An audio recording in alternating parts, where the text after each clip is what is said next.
इस इंटरनेट के और सोशल मीडिया के ज़माने में जब कभी आप अपना फ़ोन उठाइए तो आपको हर समय किसी का कोई पेज, किसी का कोई बैनर, किसी का कोई पोस्टर, कोई कुछ बेच रहा है, कोई कुछ कह रहा है, हर समय दिखाई पड़ता रहता है। जब आप सड़कों पर चलते हैं, बाज़ारों में जाते हैं, you always see a banner और अ पोस्टर और a board that is declaring something. किसी बात की घोषणा कर रहा है, कुछ बोल रहा है, कुछ बता रहा है और कुछ कहना मांगता है। आज मैं चाहता हूं आपके साथ बाइबल के एक बैनर की बात करूं। इजरायली लोग जब जंगल से गुजर रहे थे, एक झंडा लेकर चलते थे और यूं लिखा हुआ है, जब इजरायली लोग रफदीम में पहुंचे तो उन्होंने कहा, the Lord is my banner, यहोवा हमारा झंडा है। मेरा नाम पास्टर शैलेन दास है। थैंक यू वेरी मच हमारे साथ ज्वाइन इन करने के लिए। इन दिनों में हम लोग इजराइल के 40 साल जो उन्होंने जंगल में सफर करते हुए बिताए आपके साथ बांट रहे हैं। हम आशीष पा रहे हैं, मुझे मालूम है आपने बरकत पाई है। Thank you very much for your response, thank you very much for your calls, thank you very much for your messages. धन्यवाद। आपका इंकरेजमेंट हमारे लिए बहुत जरूरी है। जरूर से दुआ करते रहें और साथ में बने रहें। किसी के साथ शेयर करें, फॉरवर्ड करें, किसी को बताएं and do comment how do you feel about it. हम बात कर रहे हैं the Lord is my banner, यहोवा निस्सी। परमेश्वर जब इजरायलियों को मिस्र से लेकर के चला और मुल्क कनान की तरफ जा रहा था, रास्ते में ढेरों रुकावटें, बाधाएं, पर स्वर्ग का परमेश्वर उनके आगे आगे चलकर उनके लिए रास्ता तैयार करता है। लिखा है मीका ने अपने दूसरे अध्याय में, और बाड़े का तोड़ने वाला उनके आगे आगे गया है, इसलिए वे भी बाड़ा तोड़कर निकले जा रहे हैं। कोई रुकावट नहीं है, कोई रोक नहीं है। यहोवा उनका सरदार है और यहोवा ही उनका अगवा है। हां, मूसा दिखाई पड़ता था, पर आगे आगे चलने वाला उनका परमेश्वर यहोवा था, जो आग के खंबे में और बादल बनकर उनकी रहनुमाई करता था।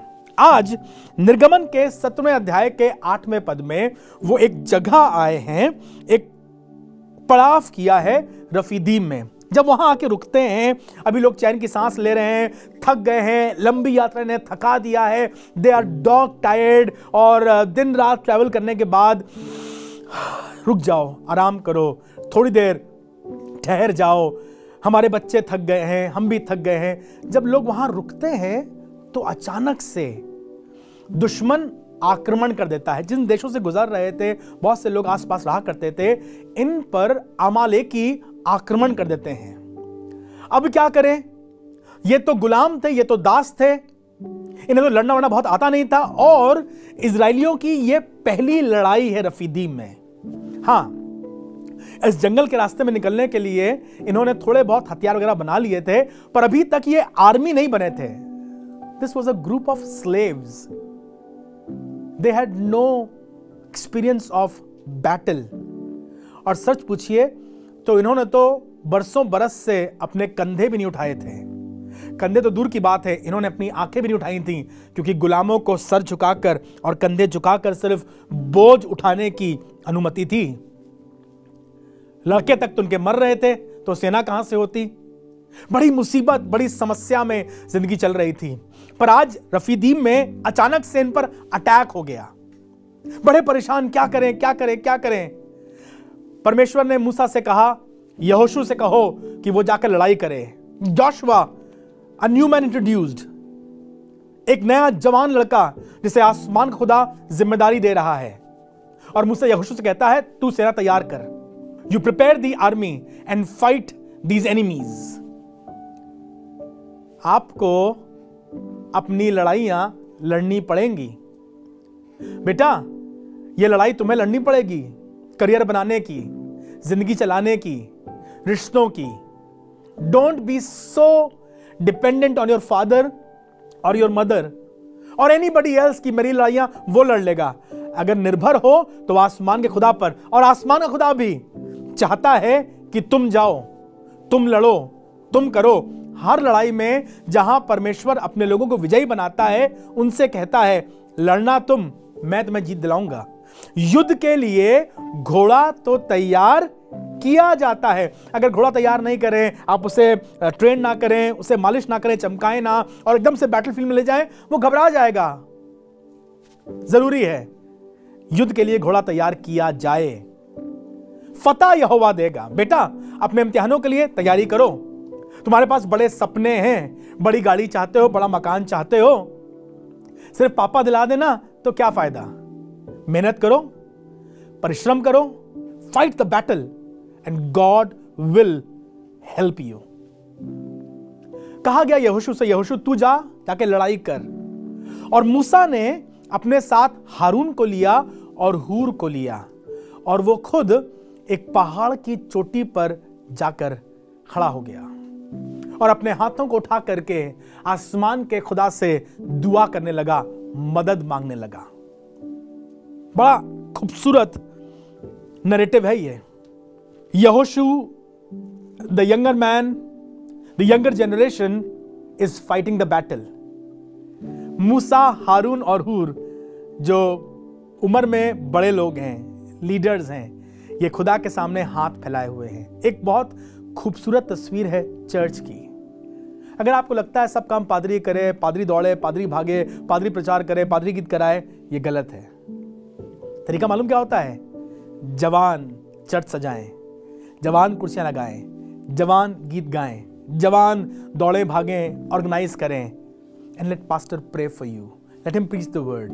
And when you have a combination like this, जहां पर बड़े बुजुर्ग खड़े होकर दुआ करते हैं, प्रार्थना करते हैं, खुदा की मर्जी को खोजते हैं और जवान मेहनत करते हैं, वहां पर हमेशा जीत होती है।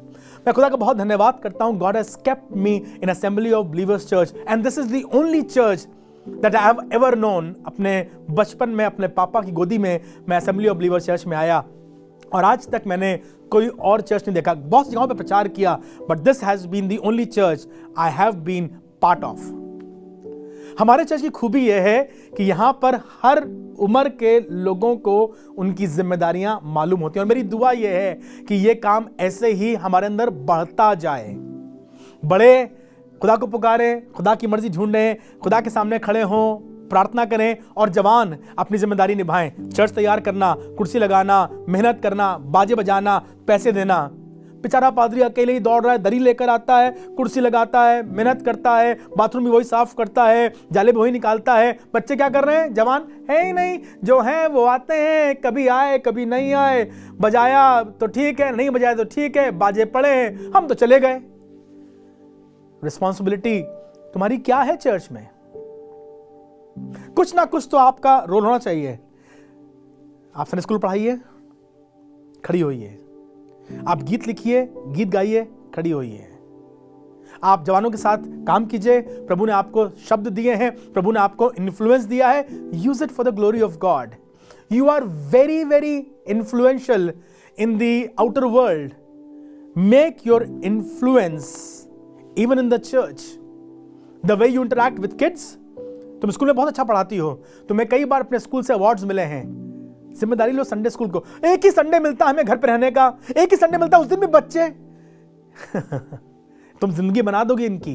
जब कल ये खड़े होकर के इस तरह से बात कर रहे होंगे ना, तो तुम्हें अच्छा लगेगा। मैं खुदा का शुक्र करता हूं उन अच्छी संडे स्कूल टीचर्स के लिए जिन्होंने मुझे पढ़ाया और यहां खड़ा किया है। मैं धन्यवाद करता हूं आज हमारी मौली आंटी के लिए, अनीता बुआ के लिए, सुनीता आंटी के लिए। धन्यवाद करता हूं क्लिफर आंटी के लिए जिन्होंने मुझे इस लायक किया कि मैं खुदा का खादिम बन सकूं। और मेरे बड़े सेवक हाथ उठाए हमारे लिए दुआ करते हैं ताकि हम जयवंत हों। आज के बाद लोग जान जाएंगे यहोशू लड़ने वाला है। जब मैं आपसे यहां बात कर रहा हूं, मेरा मूसा मेरे लिए दुआ कर रहा है, हाथ उठा के दुआ कर रहा है ताकि मैं जयवंत हो सकूं। And together we will win.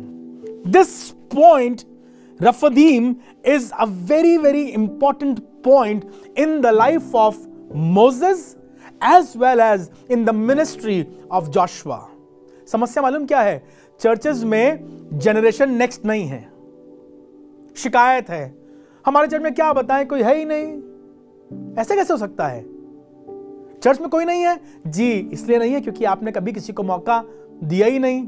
कई जगह पर बेचारे कांपते बुढ़े मूसा तलवार लेकर खड़े हैं और लड़ रहे हैं। 2 जिम्मेदारियां, 2 कलाम प्रचार करने की इजाजत इन खादिमों को। ये जवान अपने हाथों में खुदा का कलाम लेकर के ऐसा दुश्मनों को हराएंगे कि आप ताजुब करेंगे। Moses, it is time for you to stand up with your hands raised and pray for the congregation to fight the battle and win. Trust these young man, they are faithful young man, और ये तुम्हारे लिए काम करेंगे। मूसा खुदा के सामने अपने हाथ उठाए खड़ा हुआ था। घंटा भर हो गया, 1.5 घंटा हो गया, 2 घंटा हो गया। अब मूसा के हाथ भरने लगे। मूसा बुढ़ा आदमी है बहुत मजबूत, पर है तो बुढ़ा। इसकी उम्र लगभग 82-83 साल की है। इसके हाथ भरने लगे। क्या करें? मैं धन्यवाद करता हूं, मूसा अकेले पहाड़ पर नहीं गया। मूसा के साथ हारून था और हूर था। दे वर स्मार्ट मैन। इन्हें मालूम था जब मूसा दुआ करेगा, जब मूसा खुदा के सामने खड़ा होगा तो उसे मदद चाहिए होगी। जब आपका पादरी प्रचार करने जाए, जब वो कन्वेंशन प्रीच कर रहा हो, जब वो बड़ी मीटिंग्स ऑर्गेनाइज कर रहा हो, जब बड़े कॉन्सर्ट्स हो रहे हों, क्रूसेड्स हो रही हों, आप खड़े होइए उनके साथ। He needs your help. क्या किया हारून और हूर ने? हारून और हूर ने क्या किया? एक बड़ा पत्थर ढूंढा और कहा, मूसा भाई आप इस पे बैठ जाइए। Moses, you sit down. मूसा उस पर आकर बैठ गया और हारून ने और हूर ने मूसा के एक एक हाथ पकड़ लिए। क्या खूबसूरत तस्वीर है। मूसा जो खुदा खादिम है, अपने हाथों को खुदा के सामने उठाना चाहता है। अब हाथ भर रहे हैं, उठा नहीं पा रहा है, क्योंकि लिखा है जब जब मूसा अपने हाथ उठाता था तो इजरायली जीतते थे, पर जैसे ही उसके हाथ भर जाते थे और वो अपने हाथ नीचे कर लेता था तो अमालेकी प्रबल होते थे। याद है ना आपको, जब कभी कभी बचपन में सजा मिलती थी और कहा जाता था हैंड्स अप करके खड़े हो जाओ बाहर, क्योंकि आपने मैथ्स का काम पूरा नहीं किया है और केमिस्ट्री मैम ने डांट लगाई है। अब आप हाथ ऊपर करके खड़े हैं। 5-7 मिनट 10 मिनट तो ठीक है, पर उसके बाद हाथ भर जाते हैं। बेचारा मूसा जान लगाए हुए था, पर उसके हाथ भरने लगे। हारून और हूर ने कहा, मूसा बाबा तुम बैठ जाओ, हम तुम्हारे हाथों को उठाए हुए हैं। आवश्यकता है ऐसे खादिमों की, आवश्यकता है ऐसे लोगों की जो अपने मूसा के हाथ उठा सकें। मेरी दुआ यह है आप एक ऐसे सेवक बन सकें, परमेश्वर का आत्मा तुम्हें इस तरह से छुए, आज तुम हूर की आत्मा से और हारून की आत्मा से भरे जाओ और तुम अपने मूसा के हाथ उठा सको। मैं धन्यवाद करता हूं, स्वर्ग का परमेश्वर चर्च का स्ट्रक्चर बना रहा है। Moses, you are the man who has to go and preach. You have to take the responsibility. You are the leader, but you need to have help around yourself. अगर यीशु मसीह अपनी सेवकाई में अपने लिए 12 चेले चुन रहा है, फिर बढ़ा करके 70 कर रहा है, फिर 120 हो जाते हैं और धीमे धीमे इतने हो गए कि पृथ्वी में अब नहीं समा रहे हैं। If Jesus needed help, he needed assistance, he needed people around him. जब जाता है पहाड़ पर on the mount of transfiguration, अकेले नहीं जाता, ठीक है हम जा रहे हैं, हम दुआ करेंगे, काम सब हो जाएगा, तुम लोग बस यहीं रहो, देखो क्या कर रहे हो। नहीं, मूसा को मालूम था जब मैं ऊपर पहाड़ पर जा रहा हूं पिता से मुलाकात करने, तब भी मुझे आवश्यकता होगी। अपने साथ पतरस, याकूब और यूहन्ना को लेके जाता है। Thank you very much Moses, आपने हमें सिखाया है कि हमें हारून और हूर की जरूरत है। Take care of your Aaron and Hur. अगर तुम्हारे साथ हारून और हूर हैं तो तुम बहुत देर तक अपने हाथों को खुदा के सामने फैला सकते हो, खुदा की मदद के लिए गुहार लगा सकते हो, वरना तुम्ही को भाग भाग के सब काम करना पड़ेगा। और हारून और हूर आपकी भी जिम्मेदारी है। हालांकि आप दुआ नहीं कर रहे हैं, हालांकि आप लड़ाई नहीं लड़ रहे हैं, हालांकि आप नीचे यहोशू के साथ तलवार नहीं लिए हैं, पर जो काम आप कर रहे हैं ना, ये भी बहुत इंपॉर्टेंट है। अपने पादरी को पानी पिलाना, शायद उसकी बीमारी में उसकी तीमारदारी करना, ही नीड्स अ राइड, आप उसे लेके जाइए, लेकर आइए, एक जरूरी काम है। क्या मैं नौकर हूं? नहीं, तुम नौकर नहीं हो, तुम हारून हो, तुम हूर हो, तुम खुदा की खिदमत में हाथ लगा रहे हो। अपना पैसा देना, साथ में खड़े होना, कपड़े सिलवा देना, do something to be Aaron and Hur for your Moses.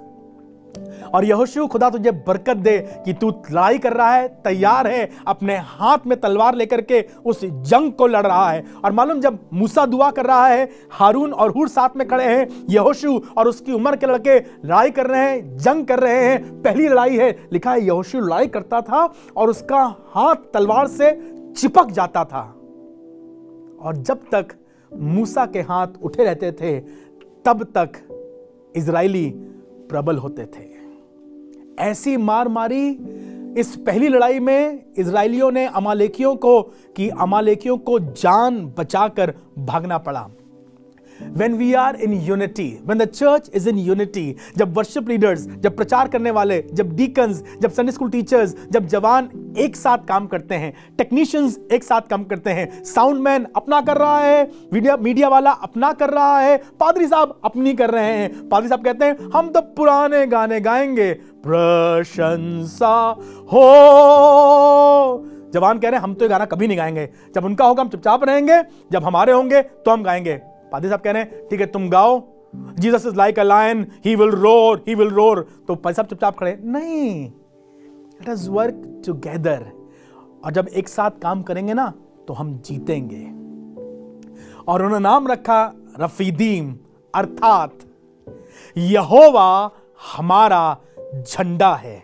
The Lord is our banner. मेरी दुआ यह है हमारी सेवकाई के ऊपर यहोवा निस्सी लिखा रहे, मेरे प्रचार के ऊपर यहोवा निस्सी लिखा रहे, मेरे गिटार के ऊपर यहोवा निस्सी लिखा रहे, मेरे ड्रम से आवाज आए यहोवा निस्सी। और हमारा चर्च में किसी इंसान का, किसी मनुष्य का नहीं, अगर झंडा ऊंचा हो तो सिर्फ और सिर्फ यीशु नासरी का।